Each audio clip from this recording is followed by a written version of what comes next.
தமிழின் குரலின் பிரதான செய்திகளோடு இணைந்திருக்கின்றோம். முதலில் தலைப்புச் செய்திகள். நுவரெலியாவில் மண் சரிவினால் சிக்கி உயிரிழந்த 4 சடலங்கள் முழுமையாக மீட்பு. அதிக ஆபத்து பகுதிகளில் வாழும் ஆயிரக்கணக்கான குடும்பங்களுக்கு அவசர பாதுகாப்பு அறிவுறுத்தல். கொழும்பில் நடைபெற்ற நிகழ்வில் முன்னாள் அரசியல் தலைவர்களின் சந்திப்பு கவனம் ஈர்ப்பு. கம்பளையில் வெள்ள பாதிப்பு தீவிரம். சுமார் 500 குடும்பங்கள் பாதுகாப்பு முகாம்களுக்கு மாற்றம். சிறைசாலைகளின் பாதுகாப்பு தொடர்பில் புதிய தகவல்கள்.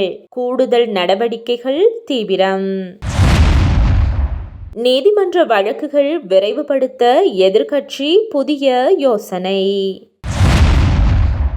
அஸ்விசும பயனாளிகள் தெரிவில் புதிய சமூக பொருளாதார முறை அறிமுகம். நிலவும் மழையால் பரீட்சைகள் குறித்து அவசர ஆலோசனை. அதிகாரிகள் முக்கிய முடிவுகள் குறித்து கலந்துரையாடல். இனி தொடர்பென விரிவான செய்திகள்.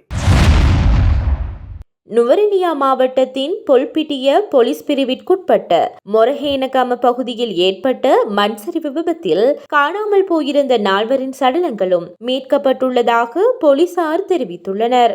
நேற்றைய தினம் தொடர்ச்சியாக பெய்த கனமழையால் பிற்பகல் சுமார் 1:30 மணியளவில் வீடு ஒன்றின் மீது மண்மேடு சரிந்து விழுந்ததாக ஆரம்பகட்ட விசாரணைகளில் தெரிய வந்துள்ளது.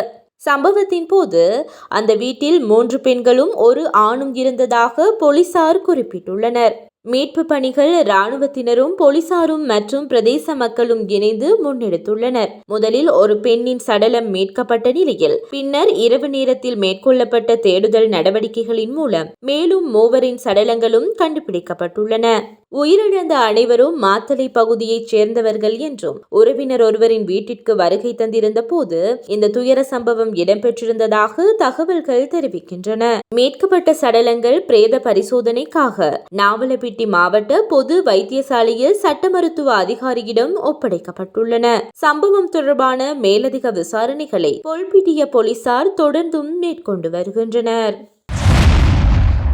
நாட்டில் நிலச்சரிவு அபாயம் அதிகமாக காணப்படும் பகுதிகளில் சுமார் 16,737 குடும்பங்கள் வசித்து வருவதாக தேசிய கட்டிட ஆராய்ச்சி நிறுவனம் தெரிவித்துள்ளது. அரசாங்க தகவல் திணைக்களத்தில் நேற்று நடைபெற்ற ஊடக சந்திப்பில் கலந்து கொண்ட தேசிய கட்டிட ஆராய்ச்சி நிறுவனத்தின் சிரேஷ்ட புவியியலாளர் வசந்த சேனாதீர தொடர்ச்சியான கனமழையால் பல பகுதிகளில் நிலச்சரிவு அபாயம் அதிகரித்துள்ளதாக குறிப்பிட்டார். இதன் அடிப்படையில் கண்டி மாவட்டத்தின் உடுத்தும்பர, கங்கை ஹிகல, கோரதலை மற்றும் பஸ்பாகே கோரலை பிரதேச செயலக பிரிவுகளுக்கும், கேகாலை மாவட்டத்தின் ஹட்டியாந்தோட்டை பிரதேச செயலக பிரிவுக்கும், நுவரெலியா மாவட்டத்தின் ஹம்பகமுவ மற்றும் நார்வுட் பிரதேச செயலக பிரிவுகளுக்கும் உடனடியாக பாதுகாப்பான இடங்களுக்கு வெளியேறுமாறு சிவப்பு எச்சரிக்கை அறிவிப்பு விடுவிக்கப்பட்டுள்ளது.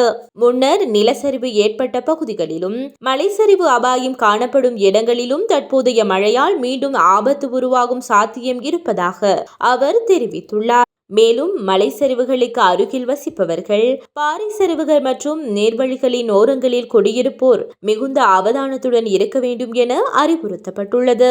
அதிக ஆபத்துள்ள பகுதிகளில் வாழும் மக்கள் அதிகாரிகளின் வழிகாட்டுதல்களை பின்பற்றி தேவையெனில் தாமதமின்றி பாதுகாப்பான இடங்களுக்கு இடம்பெயருமாறும் தேசிய கட்டிட ஆராய்ச்சி நிறுவனம் வலியுறுத்தியுள்ளது. கொழும்பிலுள்ள பிரபல சொகுசு ஹோட்டலில் நடைபெற்ற தனியார் நிகழ்வொன்றில் முன்னாள் ஜனாதிபதிகள் உள்ளிட்ட பல முக்கிய அரசியல் பிரமுகர்கள் ஒன்று கூடி கலந்துரையாடியதாக தகவல்கள் வெளியாகியுள்ளன. முன்னாள் வெகுசன ஊடக அமைச்சின் செயலாளர் அனுசா பல்பிட்டிட்டாவின் மகனின் திருமண நிகழ்வை முன்னிட்டு இந்த சந்திப்பு இடம்பெற்றதாக தெரிவிக்கப்பட்டுள்ளது. இந்த நிகழ்வின் முன்னாள் ஜனாதிபதிகள் ரணில் விக்ரமசிங்க மற்றும் கோட்டாபாய ராஜபக்ச ஆகியோருடன் நாடாளுமன்ற உறுப்பினர் நாமல் ராஜபக்ச, முன்னாள் அமைச்சர் அனுர பிரியதர்ஷன யாப்பா மற்றும் அரசாங்க தகவல் திணைக்களத்தின் முன்னாள் பணிப்பாளர் தினித் சிந்திக்க கருணாரத்னா ஆகியோரும் கலந்து கொண்டதாக கூறப்பட்டுள்ளது. நிகழ்வின் போது அவர்கள் சில நேரம் கலந்துரையாடலில் ஈடுபட்டதாக தகவல்கள் வெளியாகியுள்ளன. எனினும் இந்த உரையாடலில் பேசப்பட்ட விடயங்கள் தொடர்பாக இதுவரை எந்த அதிகாரப்பூர்வ தகவலும் வெளியிடப்படவில்லை. இந்த சந்திப்பு தொடர்பாக தகவல்கள் தென்னிலங்கை அரசியல் வட்டாரங்களில் பல்வேறு விவாதங்களுக்கு வழிவகுத்துள்ள நிலையில் இது குறித்து சம்பந்தப்பட்ட தரப்புகள் எந்த உத்தியோகபூர்வ விளக்கத்தையும் இதுவரை வெளியிடவில்லை. தொடர்ச்சியாக பெய்து வரும் கன மழையால் மகாவலி ஆற்றின் நீர்மட்டம் உயர்ந்துள்ள நிலையில் கம்பளை பிரதேசத்தின் பல தாழ்வான பகுதிகளில் வெள்ளத்தில் சிக்கியுள்ளன. இதன் காரணமாக சுமார் 500 குடும்பங்கள் தங்களது வீடுகளை விட்டு பாதுகாப்பான இடங்களுக்கு இடம்பெயர்ந்துள்ளதாக அதிகாரிகள் தெரிவித்துள்ளனர். உடப்பாலத்த மற்றும் தொழுவ பிரதேச செயலகங்களில் ஒருங்கிணைப்பில் பாதிக்கப்பட்ட மக்கள் பாதுகாப்பான தற்காலிக முகாம்களுக்கு மாற்றப்பட்டுள்ளனர். இந்த நிலைமை தொடர்பாக நேற்று நடைபெற்ற அவசரகால பேரிடர் மேலாண்மை குழு கூட்டத்தில் விரிவாக ஆராயப்பட்டுள்ளது. பாபில பொத்தலப்பிட்டிய கங்காவத்த வீதி, பள்ளிவல நாவலப்பிட்டிய வீதி, லியோனிஸ் குடாமக்கே நாரன்விட்ட மற்றும் இங்குருவத்தை உள்ளிட்ட பல பகுதிகள் வெள்ள நீரால் பாதிக்கப்பட்டுள்ளதாக தெரிவிக்கப்பட்டுள்ளது.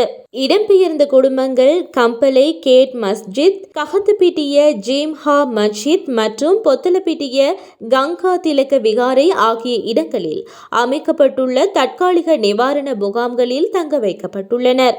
வானிலை மேலும் மோசமடையும் சூழல் ஏற்பட்டால் மேற்கொள்ள வேண்டிய அவசர நடவடிக்கைகள் குறித்தும் அதிகாரிகள் திட்டமிட்டுள்ளனர். அதேவேளை மீட்பு மற்றும் நிவாரண பணிகளை விரைவாக மேற்கொள்ள 6 படகுகள் சேவையில் ஈடுபடுத்தப்பட்டுள்ளதாகவும் தெரிவிக்கப்பட்டுள்ளது. நாட்டின் சில சிறைச்சாலைகளில் அமைதிக்கேடு ஏற்படுத்தும் முயற்சிகள் தொடர்பாக புலனாய்வு அமைப்புகளுக்கு தகவல்கள் கிடைத்துள்ளதாக தென்னிலங்கை ஊடகங்கள் செய்தி வெளியிட்டுள்ளன. இந்த தகவல்களின் அடிப்படையில் மேலும் சில சிறைச்சாலைகளில் பதற்றமான சூழலை உருவாக்கும் சாத்தியம் இருப்பதாக பாதுகாப்பு தரப்பினர் எச்சரிக்கை விடுத்துள்ளதாக கூறப்பட்டுள்ளது. தும்பர, களுத்துறை, காலி, கொழும்பு மெகசின் மற்றும் வெலிக்கடை பெண்கள் சிறைச்சாலைகள் உள்ளிட்ட சில இடங்களில் பாதுகாப்பு நடவடிக்கைகள் பலப்படுத்தப்பட்டுள்ளதாக தகவல்கள் தெரிவிக்கின்றன. அண்மையில் நீர்கொழும்பு மற்றும் மகர சிறைச்சாலைகளில் ஏற்பட்ட சம்பவங்கள் தொடர்பாகவும் விசாரணைகள் தொடர்கின்றன. அவற்றின் பின்னணியில் ஒருங்கிணைந்த குழு செயல்படுத்தப்பட்டிருக்கலாம் என்ற கோணத்திலும் விசாரணை அதிகாரிகள் ஆராய்ந்து வருவதாக கூறப்பட்டிருந்தது. அண்மையில் நீர்கொழும்பு மற்றும் மகர சிறைச்சாலைகளில் ஏற்பட்ட சம்பவங்கள் தொடர்பாகவும் விசாரணைகள் தொடர்கின்றன. அவற்றின் பின்னணியில் ஒருங்கிணைந்த குழு செயல்பட்டிருக்கலாம் என்ற கோணத்திலும் விசாரணை அதிகாரிகள் ஆராய்ந்து வருவதாக கூறப்படுகின்றது. மேலும் சில முன்னாள் மற்றும் தற்போதைய சிறைச்சாலை அதிகாரிகள் அத்துடன் சில கைதிகள் தொடர்பாகவும் விசாரணைகள் முன்னெடுக்கப்பட்டு வருவதாக தகவல்கள் வெளியாகியுள்ளன. எனினும் இந்த விடயங்கள் தொடர்பாக இதுவரை அதிகாரப்பூர்வ உறுதிப்படுத்தல் எதுவும் வெளியிடப்படவில்லை. இதனிடையே நாட்டில் உள்ள அனைத்து சிறைச்சாலைகளிலும் பாதுகாப்பு ஏற்பாடுகள் வலுப்படுத்தப்பட்டுள்ளதுடன் நிலைமையை தொடர்ந்து கண்காணித்து வருவதாகவும் தகவல்கள் தெரிவிக்கின்றன. இலங்கையின் நீதிமன்றங்களில் நீண்ட காலமாக தேங்கி கிடக்கும் வழக்குகளுக்கு விரைவான தீர்வுகளை பெற்றுக் கொடுக்கும் நோக்கில் விசேட பாராளுமன்ற குழு ஒன்றை அமைக்க வேண்டும் என கோரும் பிரேரணை சபாநாயகரிடம் கையளிக்கப்பட்டுள்ளது. எதிர்க்கட்சி தலைவர் சஜித் பிரேமதாச தலைமையிலான ஐக்கிய மக்கள் சக்தியின் பாராளுமன்ற உறுப்பினர்கள் இந்த பிரேரணைக்கு ஆதரவு தெரிவித்து கையொப்பமிட்டுள்ளனர். அதனைத் தொடர்ந்து இன்று அவர்கள் நேரடியாக சபாநாயகரை சந்தித்து குறித்த பிரேரணையை உத்தியோகபூர்வமாக சமர்ப்பித்துள்ளனர். நீதி அமைச்சின் தகவல்களின்படி நாடு முழுவதும் நீதிமன்றங்களில் 10 லட்சத்துக்கும் அதிகமான வழக்குகள் நிலுவையில் இருப்பதாக குறிப்பிடப்படுகின்றது. அவற்றின் விசாரணைகளை துரிதப்படுத்துவதற்கும் நீதித்துறையின் செயல்திறனை மேம்படுத்துவதற்கும் இந்த விசேட பாராளுமன்ற குழு உதவும் என எதிர்பார்க்கப்படுகின்றது. குறைந்த வருமானம் கொண்ட குடும்பங்களுக்கு வழங்கப்படும் அஸ்விசும நலன்புரி உதவி திட்டத்தின் பயனாளிகளை தேர்வு செய்ய புதிய மதிப்பீட்டு முறைமையை அறிமுகப்படுத்துவதற்கான நடவடிக்கைகள் முன்னெடுக்கப்பட்டுள்ளன. இந்த புதிய முறைமையின் கீழ் குடும்பங்களின் சமூக மற்றும் பொருளாதார நிலைமைகள் விரிவாக ஆய்வு செய்யப்பட்டு பயனாளிகள் தெரிவு செய்யப்பட்டுள்ளனர். நாடாளுமன்ற வழிவகைகள் தொடர்பான குழுவில் தலைவர் விஜய்சிறி பஸ்நாயக்க தலைமையில் நடைபெற்ற அண்மைய கலந்துரையாடலில் இந்த விடயம் ஆராயப்பட்டுள்ளது. புதிய மதிப்பீட்டில் குடும்பத்தின் வாழ்வாதார பாதுகாப்பு, குடும்ப உறுப்பினர்களின் எண்ணிக்கை, முதியோர் மற்றும் மாற்றுத்திறனாளிகளினுடைய இருப்பு, நாட்பட்ட நோயாளிகள், வீட்டு வசதிகள், குடிநீர் மற்றும் மின்சாரம் போன்ற அடிப்படை சேவைகளுக்கான அணுகல், குடும்பத்தின் கடன் சுமை உள்ளிட்ட பல்வேறு சமூக பொருளாதார அம்சங்கள் கவனத்தில் கொள்ளப்பட்டுள்ளன.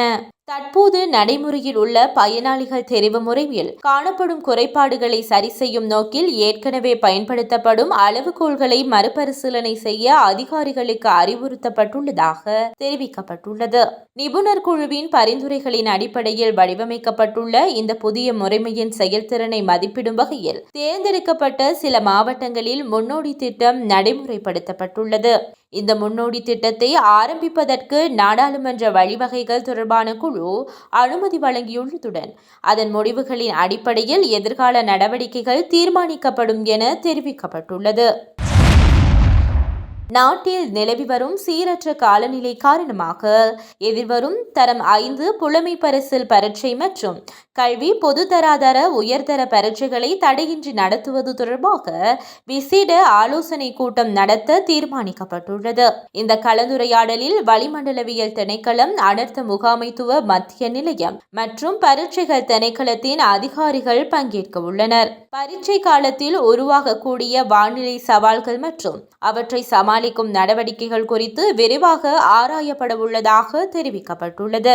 வளிமண்டலவியல் திணைக்களத்தின் பணிப்பாளர் நாயகம் அஜித் விஜயமானர் மழைக்கால நிலைமையை தொடர்ந்து கண்காணித்து வருவதாகவும் பரீட்சை நடவடிக்கைகள் பாதிக்கப்படாத வகையில் தேவையான முன்னேற்றங்கள் மேற்கொள்ளப்படுவதாகவும் தெரிவித்துள்ளார். மேலும் ஆகஸ்ட் மாதத்தின் 2வது வாரத்தின் மழை ஓரளவு குறையும் என எதிர்பார்க்கப்படுகின்ற போதிலும் பசிபிக் பெருங்கடல் பகுதிகளில் உருவாகக்கூடிய வானிலை மாற்றங்களின் தாக்கம் காரணமாக சில பகுதிகளில் மழை அதிகரிக்கும் வாய்ப்பும் இருப்பதாக அவர் சுட்டிக்காட்டியுள்ளார். இதனால் பரீட்சை மையங்களின் பாதுகாப்பு, மாணவர்களின் பயணம் மற்றும் அவசர கால ஏற்பாடுகள் உள்ளிட்ட விடயங்கள் தொடர்பில் சம்பந்தப்பட்ட அனைத்து தரப்பினருடனும் இணைந்து நடவடிக்கைகள் மேற்கொள்ளப்பட உள்ளதாக அதிகாரிகள் தெரிவித்துள்ளனர். செய்திகளை தெளிவாக தெரிந்து கொள்ள தமிழின் குரல் சேனலை சப்ஸ்கிரைப் செய்யுங்கள்.